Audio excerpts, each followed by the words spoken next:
मित्र म्हणत होते की बाईक रायडिंग करू लद्दाखची. इथे तर अमरावती अकोल्यापर्यंत हवा टाईट झाली. मग विचार केला आपल्या बसचं काम नाही रे भाऊ.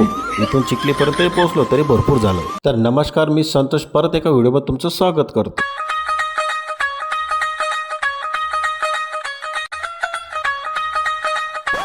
तर मित्रांनो, मी आलो तो अकोल्याच्या जवळपास 1.5 तासापासून स्कूटीचं रनिंग चालू होतं. म्हटलं थोडा ब्रेक घेऊ. लोक बाईक रायडिंग इतकं दूर दूर कसे प्रवास करतात या विचारात मी पडलो होतो. म्हटलं चला आता विचार करून तर काही फायदा नाही, आता पुढचा प्रवास करू. तर मित्रांनो, काही वेळानंतर मी टोल नाका पास केला. आता काही कामोकामी चिखलीला येण्याचा योग येतोच. म्हटलं चला आता यावेळेस आपण स्कूटीनं प्रवास करू आणि प्रवासाचा आनंद घेऊ. आता अकोला बायपासून जाताना म्हटलं गाडीचं पेट्रोल आपण एकदा भरून घेऊ, पण म्हटलं आता पुढे बाळापूरलाच थांबू. आता तिथं पेट्रोल वगैरे भरलं आणि एक स्टॉप घेऊन घेऊ. बाळापूरच्या समोर उड्डाणपूलच्या खाली मी स्टॉप घेतला. म्हटलं आता डिसेंबरचा एंडिंग महिना आहे, थंडीची चावल पण उन्हात लागू राहिली. मस्तपैकी गरमागरम चहा घेऊ. आता आपल्याला जाणे आंबेटाकळी मार्गे लाखनवाडा आणि तसेच आपण चिखली जाणार आहोत. नंतर मी पोहोचलो आंबेटाकळीला. आता ही हॉटेल आमच्या भावाचीच आहे. आता हा गडी म्हणे आम्हाला बी ब्लॉग मध्ये घ्या ना. म्हटलं काही हरकत नाही ना बा. नंतर भेटलो आमच्या दाजींना. आता दाजीबा म्हणे तुम्ही मस्त व्हिडिओ बनवता, तुमच्या आयडीला फॉलोच करून घेतो. इथं कधी आलं तरी लोकांची गर्दी राहतेच, कारण की नाश्त्याची क्वालिटी एकच नंबर भेटते. नंतर भेटलो भावाला. या हॉटेलचे करते धरते म्हणे बा, नाश्ता करून जा ना. म्हटलं करूनच जातो. असं म्हणताच पावभाजीची प्लेट समोर आली. म्हटलं आता पाहता का, खाऊन घ्या. खाल्ल्यावर एक नंबर लागली. तर मंडळी, या मार्गे तुमचं कधी येणं झालं तर अवश्य हॉटेलला भेट द्या. मग त्यांचा निरोप घेऊन मी पुढच्या प्रवासाला निघालो. आता संध्याकाळच्या आता आपण घरी पोहोचायला पाहिजे, नाही तर थंडीनं बेकार हाल होती ना आपले. तर मंडळी, आजचा व्हिडिओ तुम्हाला कसा वाटला, आवडला असेल तर लाईक करा, शेअर करा, सबस्क्राईब करा आणि फॉलो करायला विसरू नका. परत भेटू अशा एका नवीन व्हिडिओमध्ये. तोपर्यंत धन्यवाद.